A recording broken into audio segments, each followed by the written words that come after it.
Alors, j'ai écouté hier, vous savez que dans mon travail, je prends connaissance de ce qui se fait chez les uns et les autres, mais au niveau vidéo, il faut reconnaître que notre station YouTube, elle a à peu près au moins 80% des vidéos sur l'astrologie. Et donc, et vous n'avez qu'à regarder, c'est assez effarant. Et donc, je reviens sur l'astrologie karmique, puisque j'ai vu une émission avec Patrick Gianni et Daniel Vega. Qui présente l'astrologie karmique, c'est une émission qui doit dater d'il y a 2 ans, je ne sais pas. Alors, l'astrologie karmique, c'est pas vraiment ma tasse de thé, il faut reconnaître. C'est une surinterprétation du thème natal, et moi je ne suis pas pour l'interprétation du thème natal. Le thème natal, pour moi, ce sont des repères. Pour Gauquelin, ça permet de savoir quelle est la planète dominante. Pour moi, ça permet d'établir un calendrier de 7 ans en 7 ans à partir de l'an 0, et puis c'est tout. Donc lui, eux, ils voient dans le thème natal l'étude de l'individu. Or pour moi, la notion d'individu ne tient pas en astrologie. Je ne cherche pas du tout à préciser l'individu en astrologie. Si on entend par individu un être spécial, qui a un destin spécial, qui a une histoire spéciale, ça c'est vraiment exclu de ma représentation du monde. Quand Gauquelin étudie Saturne, Mars ou Jupiter, il étudie des individus, mais il les étudie en tant que catégorie, pas en tant que destin personnel.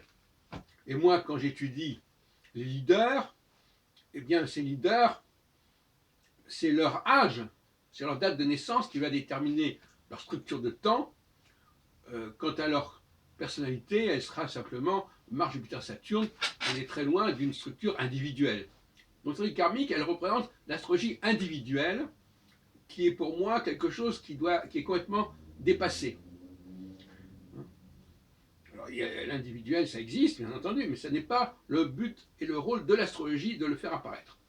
Et même quand on étudie des biographies, on n'a pas une approche individuelle. Au contraire, l'astrologie va s'intéresser à l'individu pour montrer qu'il n'est pas un individu, pour montrer qu'il appartient à une catégorie.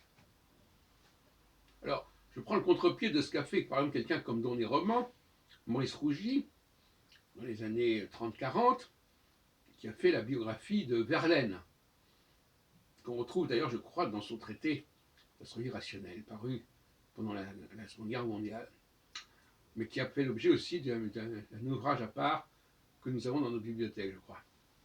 Eh bien, il a montré qu'effectivement c'était important de travailler sur la biographie. La biographie, c'est l'avenir de l'astrologie, mais pas que de la façon dont il le fait, avec des directions primaires, etc. Bon. Enfin, nous, quand on étudie un personnage, c'est pour montrer qu'il a un cycle qui est déterminé par sa date de naissance, mais ce cycle, c'est un cycle qui est le même pour tout le monde. Tous les leaders passent par le même cycle. Pas au même moment, puisqu'ils ne sont pas nés au même moment, mais les étapes de leur évolution, de leur vie, seront strictement les mêmes. Voyez-vous, donc là encore, on part de l'individuel pour revenir au collectif, et non pas du collectif pour aller à l'individuel.